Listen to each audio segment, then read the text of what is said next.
Hey guys, what's up? It's me, Jonathan, and welcome back to Money Talks, where we want to offer you financial information and meet you where you are financially so that you're able to stick to your budget, manage to pay off your debt, and begin to save on your path to building wealth. Today, guys, I want to talk to you about what you need to do in your lifestyle to help move you forward. And yes, I'm going to explain a little bit of the reason why. If this is your first time joining me here on the channel, go ahead and hit that subscribe button and you'll be notified every time I upload a new video.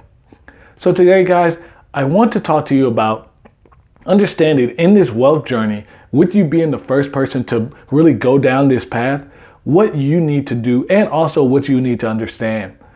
First, I want you to understand that you do have to make concessions in this lifestyle.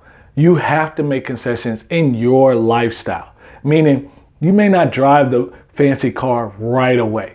You may not have the really big house right away.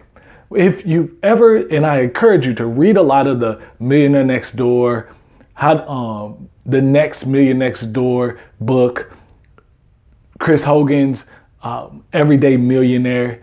And one of the things that will come glaringly clear about all these different studies about people who became millionaires, and they were the first ones to do it in their family, they made concessions in life, meaning they bought a nice house in a good area, but they didn't buy the biggest house that they could. They sacrificed some of that size of home. They didn't buy the newest car right away. They delayed that purchase to allow them to buy something that'll help them move in their investments, move in their wealth building a lot faster. So these are concessions that they actually did. Did they have a good lifestyle? Yes, a lot of these people, they had great lifestyle. They were very particular about where they moved to help them make better financial decisions for their children's schooling and college, and what puts them in a better long-term position. These are things you have to think about when you're thinking about, hey, I'm on this wealth building journey. Yes, I know I have to make concessions, but what am I making concessions with? Personally speaking, I haven't had a new phone. I probably will buy one, but it's been 7 or 8 years. But when you think about how much money you have going to your phone every month, and add that for a year, that can go to your investment. That can pay down to your debt a lot faster. That can help you pay off your car. The car piece, every American has just a love affair with their car and with their vehicle. And I get it. I love driving a nice car. But the fact is, when you think about your long-term goal and where you want to be, you have to understand that me paying a lot for this car now is going to slow my path to be able to speed up my journey of wealth building. And when you're in your 30s and when you're in your 20s, that's a crucial time from an investing standpoint, especially if you're the first person doing this journey in your family, because your money means a lot more in your 20s and 30s than when after you pay the car off, when you might be in your 40s, where you have to put more money in to get the same result. So this is what I mean about the sacrifice, the hard work. Yes, you have to internally be okay and content with, hey, I'm not gonna buy a nice luxury car right now. I will, and I'll probably pay cash for it down the road, but I am going to buy a good, durable car right now, affordable, pay it off, pay it in cash, pay it in full, and then use that extra money to really plow into my investments. And you second have to know, and this is my second point I really want to be clear with, is you have to know the things you're doing has great return. So it's not my understanding that people don't believe investing works and how they can become wealthy. But I do think there's a problem with the belief and the hope that people have. If I do this now, if I invest in this index fund, if I pay off my house, or if I invest in real estate, it will have a long-term benefit for me. You have to believe that. In order to believe it, you have to learn all the different ways that you can particularly invest. Then you have to pick which one is going to suit your needs, your lifestyle, and get you the return you want. And based off the way you invest and the time you're investing, that will tell you how much money you will have in a 20, 25 year time span. And if it's not meet your needs, well, you can change the way you invest. You can change different things along the path of how you're investing. You can also change how much you're putting into your investments to make that number more suitable for you. But ultimately, every beginning, when it comes to investing, whatever you begin with, it does have an end number that it will result to. And you should know that. So the next thing I want you to think about is, I talked about you have to make concessions. You really do. You also have to believe and have hope in that. The third thing is you really need to get someone to walk alongside you that will, at any moment, you can actually get the questions you have answered.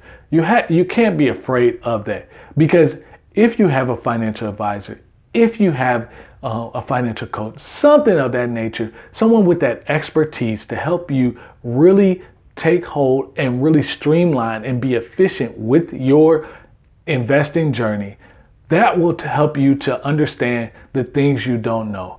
I wish I could tell you that if you walk into a bank, that person is going to supply you with the questions and answers that you don't know what to ask. But that's just not true. And that's why financial coaches, financial advisors exist. You have to find someone and you have to connect with somebody that can help you dissect and make these things digestible, concepts digestible for you. Ultimately, once you learn enough, you will be able to assess your situation and know, okay, this is how this rule works. This is how I want things to do.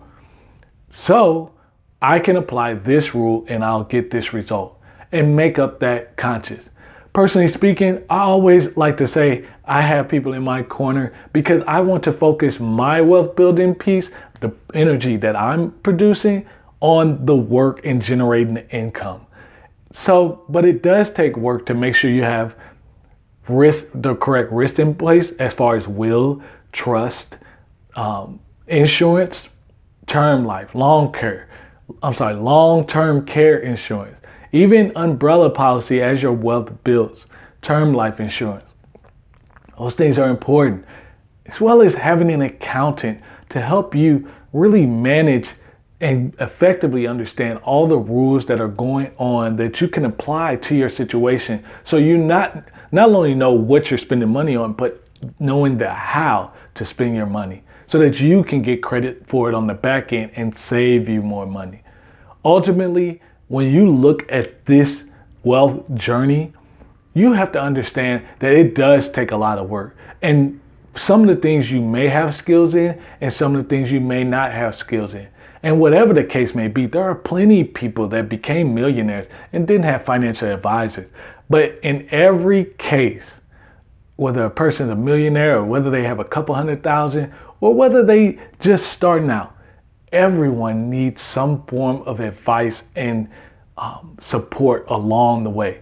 And that's why, again, I have the Money Talks group. I have this YouTube channel. I have a couple things to help you, guide you, and get you the answers you need, again, as we meet you where you are. I'm not trying to make this cookie cutter for you because it simply is not. We all have different challenges. Every race has different challenges. Even within the races, my household is definitely, and the challenges we have are definitely different than someone else's. The way I work and the expenses I have and the taxes I have to pay and how much my house works, that's all different from the next person, even if we're on the same block and next door neighbors. So I would encourage you, make sure you're really getting some support. If you haven't already, go ahead and like this video. If you get a moment, go ahead and hit that subscribe button. And if you really want to help me in this journey, please share this with a video or share this with someone that you know may need support. Again, guys, it's my pleasure to be with you today. And I can't wait to see you guys in the next video.